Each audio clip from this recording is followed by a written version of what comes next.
Piranesi is a book about a man who loves a place, but that place is slowly killing him, and he doesn't know it. That's it. That's the whole review. We're going to get into it right now here on the Roundtable.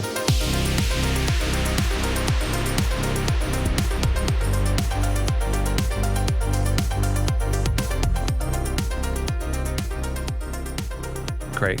Your face, by the way, every time we do these book things, you look like the kid on the side of a milk carton. That's what I'm going for, so that's good. That's good. I'm glad I nailed it. You got that real lost at Toys R Us at Christmas time feel. Ladies and gentlemen, we're into the Roundtable, and that over there is Templar. He's actually he does have a place to live. He has a wife. He's got a child on the way. He's a teacher. He's got things. He's gainfully employed. It's okay. He is not a lost child at Toys R Us. I don't even know that. Did you guys have milk cartons up in Canada? I feel like I remember them from when I was younger, but I just might be making that up. I think so. I think that was a thing here too. Because you guys, maybe not. You guys are legend for bags of milk. Bagged milk, yeah, that's true. I don't know. Did they just put it on the bag? I guess they wouldn't have, right? It'd be tough. Be tough to. We do have milk cartons outside of that, but yes, we are well known for our bagged milk. Yeah, and bagged milk is kind of gross, if I'm being honest. Like I've never understood it. I lived in Michigan, and so like I'm from Michigan. I get bagged milk. I get it. I didn't really have to subsist on it, thankfully, until we went up north and camped for a couple weeks, and we had the pitcher. You cut the thing, and you'd have the pitcher. Like I guess I've just never really got it, but it always tasted a little funny to me. I always tasted a little plasticky. You know? Do you have that experience, or does it not? It's just what I'm used to. Maybe I'm just used to it, right? I mean, I wouldn't know. Otherwise, I either have that or I have the like ultra filtered milk from Fairlife or a couple other companies, and that's also just in a plastic container. It's not a bag, but so I don't know how much better that is. Not much. Not much. Still tastes like plastic. Although Fairlife it makes great ice cream. I will say that. It makes baller ice cream. We're not here to talk about our Ninja Creamies, though. We are here to talk about Piranesi by Susanna Clarke, the Women's Prize Fiction 2021 winner, destined to become a work of classic, says CBS Sunday Morning. This book, I don't know where to start on this book. As I was writing discussion questions for it, it got a lot of hype for a book review. It got a lot of hype for from a lot of people, and let me just give, I guess, the quick rundown of what the book is. Like, let me give like the 60-second thing. There's a man named Piranesi. He lives in this infinite tide-flooded house. This house with a bunch of staircases and vestibules and a lot of capital letters, and it's got a lot of endless halls and statues. This guy believes he's always lived there. He catalogs it with great, like, unending devotion. He loves this house. He believes that the house is in all and is all, and it is everything. There's another man who is called the Other. This guy visits the house periodically, and he claims to be researching this great and secret knowledge. All capitals right there, great and secret knowledge. Just go with me. Capital letters are going to be a recurring theme throughout this. Slowly, as you're reading through this book, you start to realize that the house is not the whole world, that there's a world outside of the house, the capital H house, and Piranesi isn't who he thinks he is. And that's kind of the setup for the book. Templar, first off, why did we choose this stupid book for our book club this year? And give me your initial thoughts before we dive into kind of some of the more reviewy. By the way, we're going to spoil the heck out of this book. So just know that going into it. Like, I'm going to put review, spoilers, all of that stuff in the doodly-doos and in the title. Just know we're going to spoil the heck out of this. So if you're going to go read it, it's like 200 pages. You're going to hate yourself after you read it, but you can read it. So Templar, why did we pick this book? Much discussed. We've tried to find different books for... We've tried to do a variety of books for the book club. So, we did Dystopia with Brave New World. We did Mistborn. So kind of different type of fantasy to this, certainly very different, more high fantasy.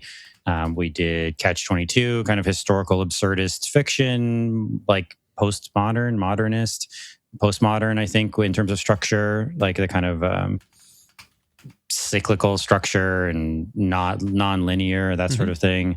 We did Ender's Game, sci-fi classic. We did The Firm. I forgot we did that. Yeah. Yeah. We did The Firm, John Grisham, very well known, kind of legal thriller. So we've just hit a lot of different genres. And this is a book I've heard a great deal about. I've been fairly active in terms of watching content on BookTube, that sort of thing, for the last several years. This book has been a topic of discussion of many channels on there. Like, it's been quite a variety of channels that I've seen talk about it and really praise it quite highly. So it just seemed like a natural kind of one to include. It's not a long book. I was kind of curious about it. So I thought we'd put it on there and kind of see what we thought about it, which...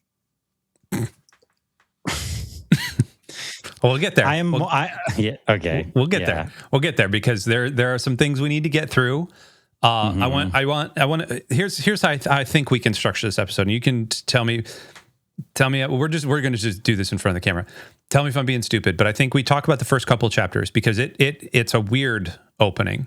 It just kind of sets you in the middle of this dream, and you're like, what is happening here? It's the psychedelia thing, and then I want to talk about Piranesi's identity and his memory. I want to talk about the other because I think the other is pivotal and yet also like ends up becoming like, well, whatever. We can talk about the other. And then I want to talk about kind of the feeling as an engine to this, because there is a feeling, there's a kindness to Piranesi, could be a naivety, but I want to talk about the feelings there. And then I kind of want to get your verdict on some of the bigger plot points, the bigger beats of the story. So is all of that like kind of work there for you? Yeah, it sounds good. So let's talk the first couple of chapters then, the first impressions. What struck you about the first couple of chapters? Maybe even up to like part 2 or so. Dreamlike imagery, right? I mean, that's a lot of what the book is based on, and it just kind of throws you in. You just initially start with, I don't know what the first page is, but when the moon rose in the third northern hall, I went to the ninth vestibule to witness the joining of three tides. This is something that happens only once every 8 years. Yes, I did not highlight which ones are capitalized there, but many of them, all of them, many of those words are capitalized that shouldn't probably be. No, but it just dumps you into it, and you get the dream-like imagery very quickly. You get the setting very quickly. You learn that Piranesi is kind of simple, not stupid, like he's not a dumb character, but he's simple-minded, seemingly. You learn about the tides, you learn about the house, you learn about the introduction to these different like skeletons that he sort of takes care of. I believe that's also pretty early. And you get your introduction to the others. So you get the kind of basic setting, which I think is attention grabbing. Like for me, certainly, I think just coming into it without a lot of knowledge of what it was going to be about, because I've, avoided spoilers of it. I don't know if captivating is too strong of a word, but it certainly catches you off guard in terms of, oh, what is this environment? Like, what is this house? Like, it's certainly raising a lot of questions immediately for you, right? So, yeah. This picture, this quasi-Jesus-like picture that is on the screen right now, this is an artist rendering of Piranesi and the other, which I think is fascinating. Piranesi obviously is ripped and got all these clothes that are messed up, and he's hanging out with skeletons, and then you've got this other in this sort of like trench coat here. The first couple of chapters for me, okay, I'm just going to put this out there. I did not like this book that much, and as if as if you didn't get that from me saying you're going to hate yourself by reading it. It's not that the book is bad, and it's not even that the prose is bad. It's a combination. For me, this book is a death by 1,000 cuts. Okay. So let's just go back to that. For when the moon, capital M, rose in the third, capital, like there's just everything everything is a title. Everything is capitalized. It's supposed to be dreamlike, and I get it. Like, cool, dreams are dreams. So that's a cut. And then there's like Piranesi himself. Like, I want Piranesi in the first opening chapters to like explain a little bit more, but there's really no explanation. We're just kind of wandering around this hallway and like, why are you barefoot? Like, and I understand fantasy novels. Like, you gotta give a world, and I get what Clarke is trying to do here, but Templar can attest to this. And actually most of our Discord can probably attest to this. I could only read like 2 or 3 pages of this book at a time before I had to be like, yo, I gotta stop. And I read a lot. I read a lot of books. I read a lot of fantasy, high fantasy. I read a lot of science fiction. I read a lot of nonfiction and historical. I read a lot. I felt bad that even in the first couple of chapters, like I had to almost like take my medicine because I knew we were going to be walking into this as the book club. And like once, like, to be fair, like once I got halfway into it, like probably I dog-eared a page here at 107. And I know we're not at 107 yet, but I dog-eared a page. And this is like the point where I was like, okay, maybe I'm just used to this. But I'm just going for it. And like after I dog-eared that page, I got done with it in probably 3 hours. Like I probably blitzed this in maybe 4 hours. And so the first couple, but the first little bit, I was like, man, what are we doing here? Like, why are we doing this? So we move throughout and we talk about Piranesi. Now, Piranesi, you said he was simple, and like I think that's a good explanation for him. There's this like drip feed though that happens throughout of information of who Piranesi is, of who the other is, of who Lawrence Arnold Sayles is, all these people. Does that work for you, or does that test your patience, or somewhere in between? The book is short enough that I don't mind it. I think it's fine. If this book was 500 pages, I think it would become torturous, but it's a good call. At like 200 pages or whatever it is, just over 200 in the paperback that we have, it's fine. And I think it plays out. It gives you enough that hints at what's coming that I think it's fairly engaging. For my, like, because you were saying you didn't really like it, and your dramatic readings of it were quite entertaining for, legendary during the month of July for just when we're hanging out in Discord and Chino just reads a page of the any page book, a highlight, doesn't matter, just at random, just highlighting all of the capital letters in his reading. I think, more positive on it. I don't love this book. I wouldn't even necessarily say that I like it, but I think it's well written. I think I get some of what it's going for. And so I'll save my score, but I think it ends kind of fine for me. Mostly I just come away wondering if I'm missing something, and if, and just why people love it. And they can, like, I have no issue. That's fine. If people love it, that's great. And many people seem to find a ton of meaning in it. That's awesome. I don't, though. And I don't understand the hype. I don't understand why people seem so obsessed with it. I don't understand why it's gotten so much attention. It's certainly different, but I don't know if it's profound in the way that people seem to frame it as. I've tried listening to some reviews, like more spoiler reviews of it since I've read it, and I just don't really understand what people are saying. Like, I understand the words they're saying, I understand the points they're making, but I just don't understand how they make sense for the actual book. Like, I don't understand how they actually connect to the book, really. And I don't agree, I think, with the assessments that they're giving of it. So, yeah, it's a bit of a weird one, because I've had pretty strong feelings, I think, one way or another on every book we've read. This one, I don't know. It's like fine, but I just don't really understand why it's so beloved, seemingly. I share that sort of same feeling. I think that's why I actually I pulled up the Daniel Green thing, and I love Daniel Green. I think he does great work. I haven't listened to his review yet. I'm sure he loved this book. Like, this just seems right up his alley. so I share that similar sentiment of like, what am I missing something here? Like am I missing maybe not the zeitgeist of this book because it's 5 years old now, 6 years old, but like, am I missing some deeper meaning, or is it just, is this the, in essence, like when somebody takes acid and then says like, yo dude, I just had a life-changing experience at the top of that mountain, and it was literally just all fueled by LSD that was just hitting their brain synapses. And I mean, the page that I did dog ear literally was in a journal of the disappearance of Maurizio Giussiani. Elena Marietti thought that Arna Sales was talking metaphorically, or else that he was describing some sort of Huxleyan psychedelic experience.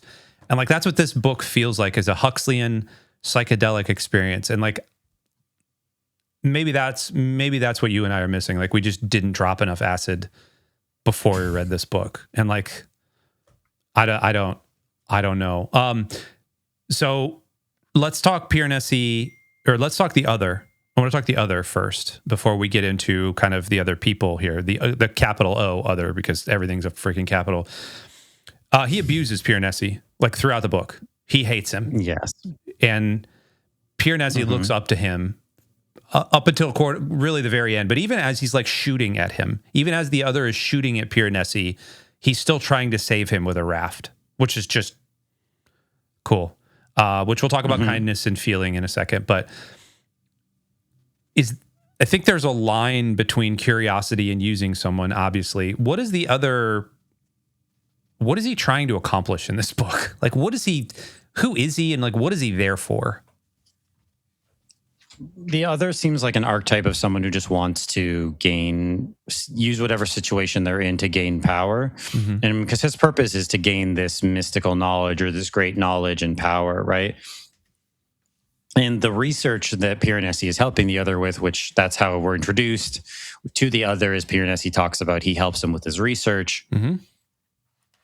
The other doesn't really know the house very well. He doesn't live there. He just visits it, which we sort of get from the beginning. At least we understand that he's not there all the time, or if he's there, he's in a different part. We learn later that, or it's, we do learn, but it is suggested earlier that he kind of comes and goes from the house. Right.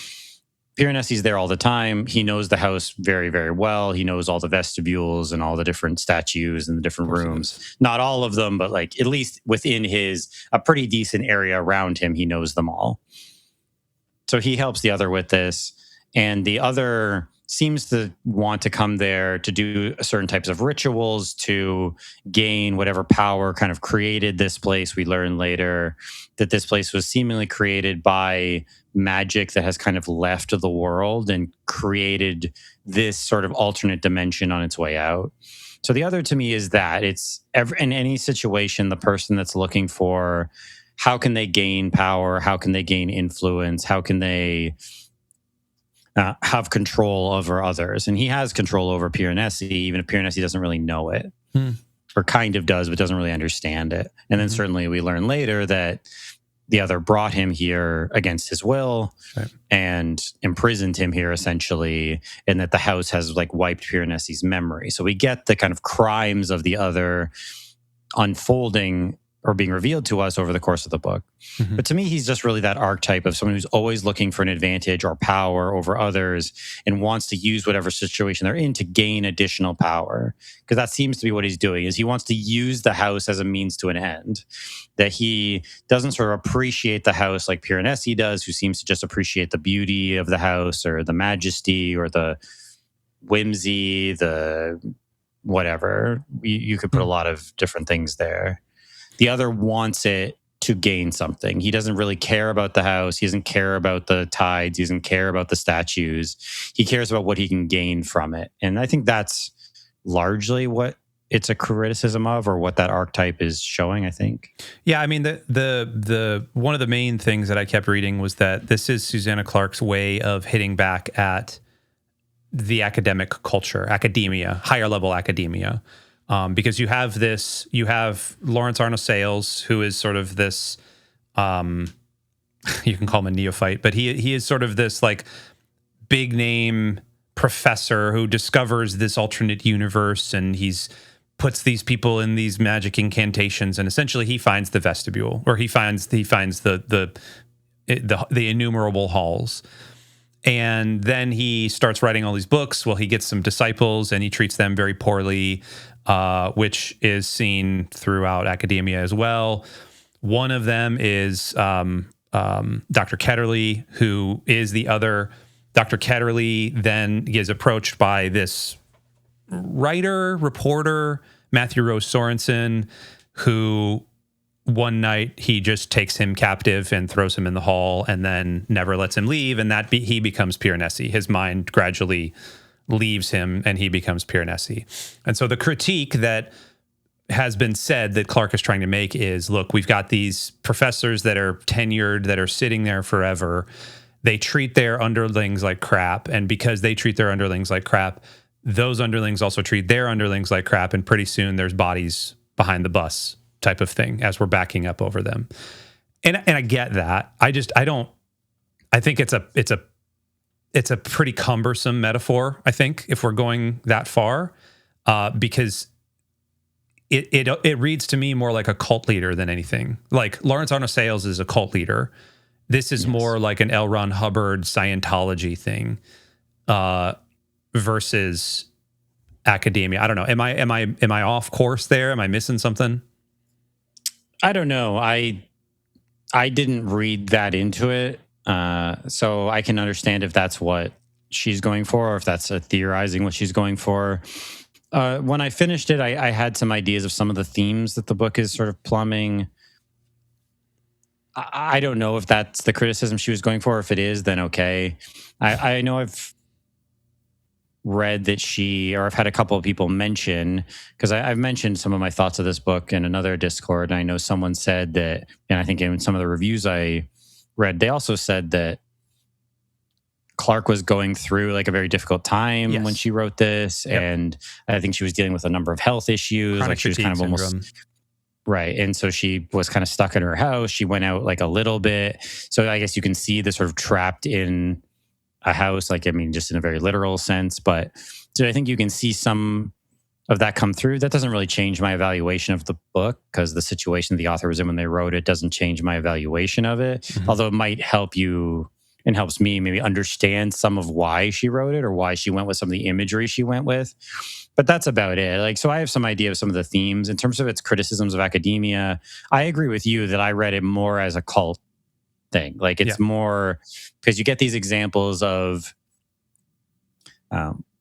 manipulation where Sales is, I forget what the female scientist's name was, Sylvia D'Agostino. But he manipulates her into like breaking off relationships with her family, just gives it up, and for no particular reason other than just to control her, just because he wants to have power over her and he wants her to do what he says, and he wants to abuse that. So he does.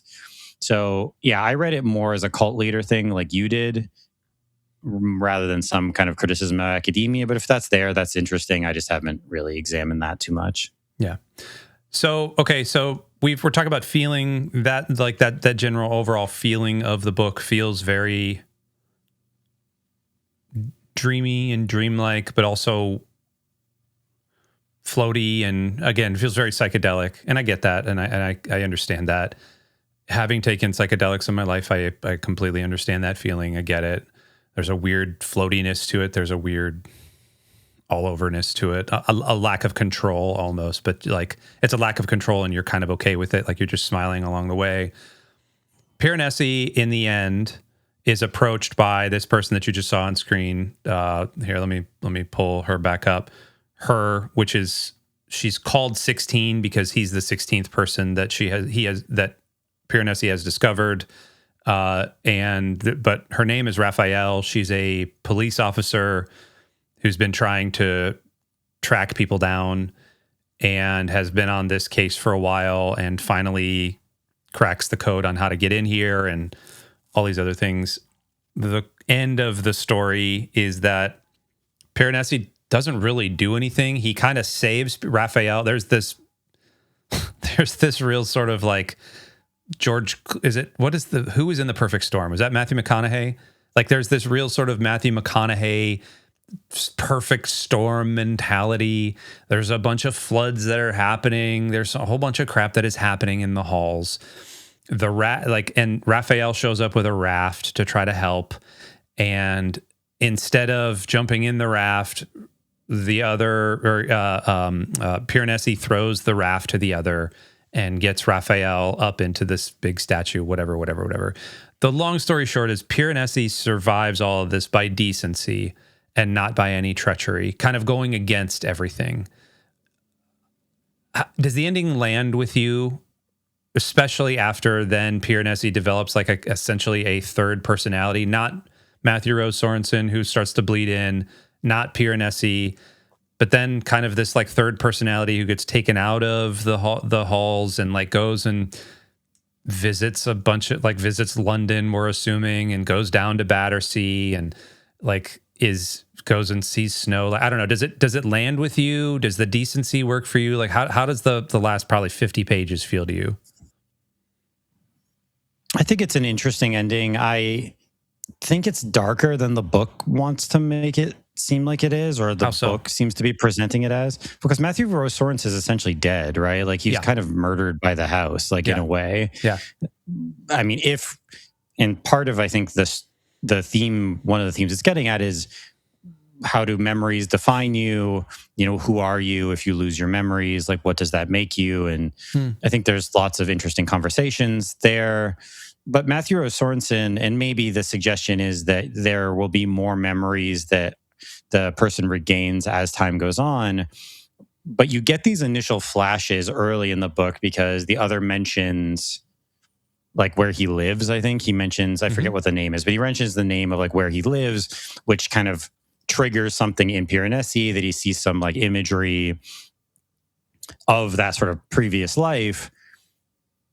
And we get a little bit of that throughout the book. So I thought we'd get more, but it doesn't seem to suggest that Sorensen's going to come back. It seems like he's essentially dead. Like those memories seem to be gone other than some brief flashes. But the book seems to play it off kind of like, oh, he's not this, he's not that. And it's kind of come together now. It's like, well, it seems like he's like 90% Piranesi and like 10% whatever random scattered memories of Sorensen that comes through. And he spends a little time with Sorensen's family, but he's not the same person at all anymore. It seems kind of like a darker ending, and the house is sort of maybe presented as kind of a neutral thing. But to me, it's pretty dark, like that this seems to just wipe the memory of whoever's there to, I guess, have it be a servant if you want to ascribe some sort of sentience to the house, which maybe it doesn't have, but maybe it's just as a consequence of the environment. But to me, it's a pretty dark ending that Sorensen is essentially dead, and it's just this person now living in his body. It's not necessarily that person's fault. I mean, the other Ketterly brought him there against his will, right? So it's not like it's necessarily Piranesi or this new person's fault. But to me, this is a pretty dark ending, even though some of the themes it was addressing were kind of interesting, because you get this idea of he starts to recognize people. Like he recognizes an old man who is a king is a statue. There's a statue of a king in the house that is like the same as that person. And I don't know if that's supposed to be that the statues are reflections of real people, or whether that's supposed to be a commentary on that there's more to people than you might expect, but the sort of mundane everyday life kind of kills that or makes people not realize it, which is interesting. So how does it land? Weirdly, I think it mostly works, but I think it's kind of darker than the book wants to address, or maybe it does. And again, it's possible I just entirely didn't get it. But I think the ending is kind of darker than it seems like. And the tone of the ending is a little strange to me, I guess. I 100% agree with that. The tone is off. And again, maybe that's one of the reasons this book was so weird to me, is that tonally, I don't think it knew what it wanted to be the entire time.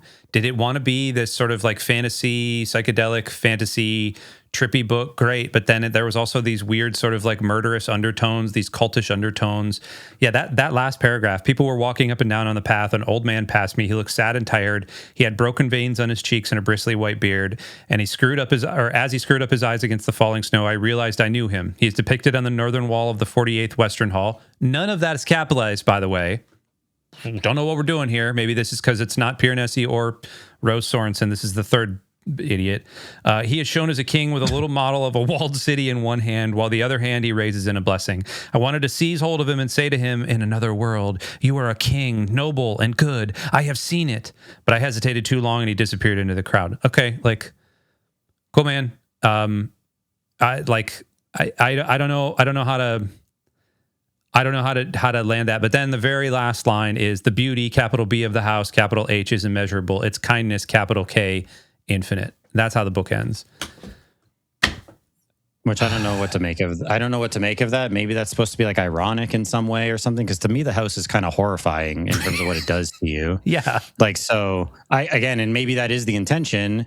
I don't know if you're actually supposed to believe that final bit from Piranesi or whoever we get as the kind of third individual there at the end, or not, because to me the house isn't kind. Like, wiping someone's memory and creating a slave is not kindness. No. So last time again, I checked, there might be no sentience to that. So again, it might not be like malice or something, but still, I don't know what to make of that. There's also this discussion near the end of, is the reflection of something seemingly more than what the actual thing is? Because you get this kind of criticism that Raphael offers of, like, you could see a real horse, I think she says, and he kind of gets offended, like, that somehow the marble or like the statue of horses he's seen is somehow more real or like more perfect than an actual horse, which to me is nonsense. Like, that just doesn't mean anything. Like, to me, a reflection of something is always kind of lesser than the real thing. And I get what it's saying, but I just fundamentally disagree with that idea. And again, I don't know if this is actually positing that is truth, and I don't know if Clarke is saying that's true. It could just be presenting a bunch of interesting or somewhat interesting themes. So there's definitely some stuff to talk about in here, and so that's why I'm not completely negative on the book. I just don't know if I understand the hype. Like, I think it raises some interesting ideas. There's some themes to talk about. It's fine. Like, I don't know. I just don't see it as being particularly profound, and I don't know what it's saying, and I don't know if it knows what it's saying, and I don't think the questions are interesting, but I'd like something additional from it, from just a bunch of questions with no answers at all. Because I guess the art isn't necessarily always supposed to answer questions, but I felt like I wanted more from it, and where it lands, I don't agree with at all. So I don't either. Again, I just didn't understand something, or you are just supposed to have a ton of questions, and maybe that's the goal, in which case that's fine, I guess. When I finished the book, I wrote a couple thoughts in the Discord and about some of those themes. So I said that I guess it's trying to say something about identity, and if our memories determine who we are and how what we are accustomed to in terms of the mundane nature of life can cause us to miss the beauty of what's around us, which seems to be the other misses the beauty of the house, right? Whereas Piranesi is constantly enthralled by the beauty of the house, which that's an interesting idea. Again, it's sort of the beauty of a prison, though. So, like, I don't know what, like, it's nice that it's a pretty prison, I guess, but I don't. And maybe that's supposed to be some reflection of what Clarke was feeling, that she was kind of trapped inside her own house, and maybe it's a nice house, but it's still a prison. And maybe that is, you're supposed to kind of take that idea from it. Also, that everyday life can cause us to miss important things about ourselves and others and not see them for what they are as individuals. So that's talking about this end section with the person as the king. And there's also another two children, I think, that Piranesi, or this third individual, identifies as seeing a statue of them as well. And again, I don't know if that's the statues are people, or if that's just they sees something in them, or they look familiar to the statues. And again, that people are kind of not realizing there's more to them than they think. So I said some of that is interesting, but I'm not sure if I was supposed to find it profound or something, because I didn't, although maybe I missed what it exactly was saying entirely. And that's kind of where I'm at. Like, there's some interesting themes. We've talked about it. I've talked, a bit repetitively and a little bit too long maybe about it here, but there's some stuff going on for sure. I don't know how profound it is. I think the statements it's making are ones that certainly are not new, and not that every book has to deal with a new theme, but I guess I just don't understand why people seem so over the moon about it. Again, like some of the themes are interesting, but it's just not enough. Like the plot is nothing. Essentially, the imagery is nice, but it's not enough. Really, the characterizations are fine. The conclusions, if there are any conclusions that the book is drawing, which again, maybe it's not trying to,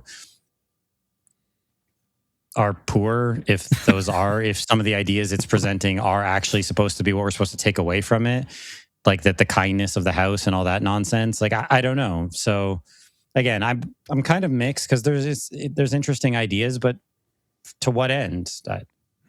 I don't know. I think you could deal with this and have a book that's more engaging and kind of more interesting and less vague and sort of fluffy. Sorry, I know that was maybe rambling, but I'm here for it.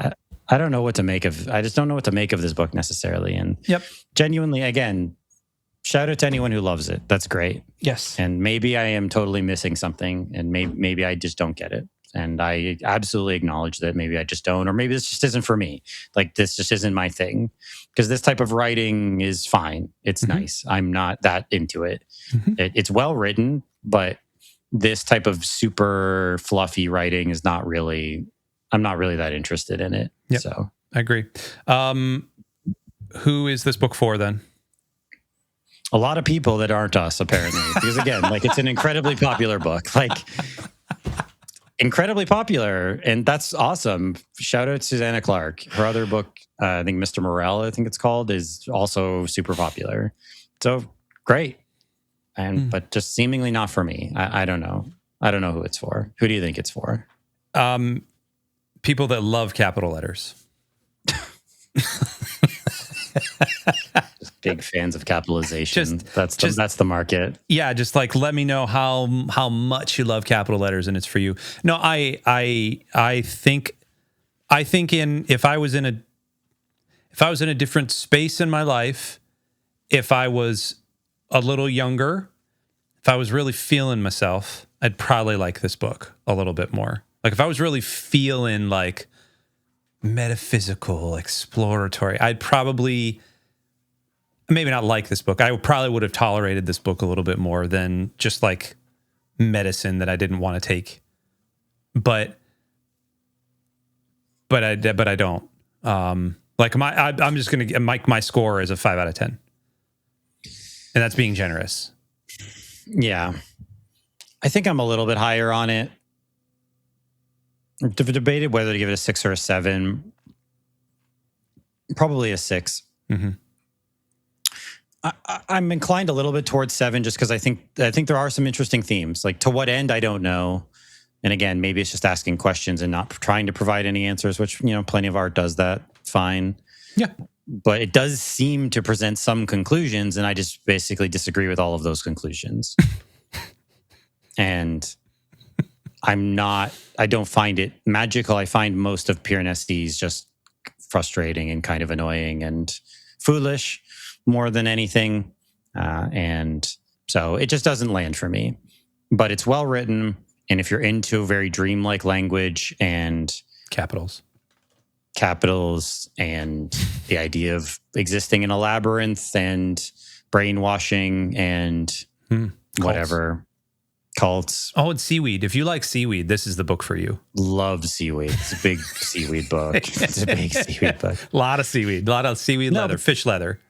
I absolutely get why people would love it. I get it. It's just, I guess, not for me.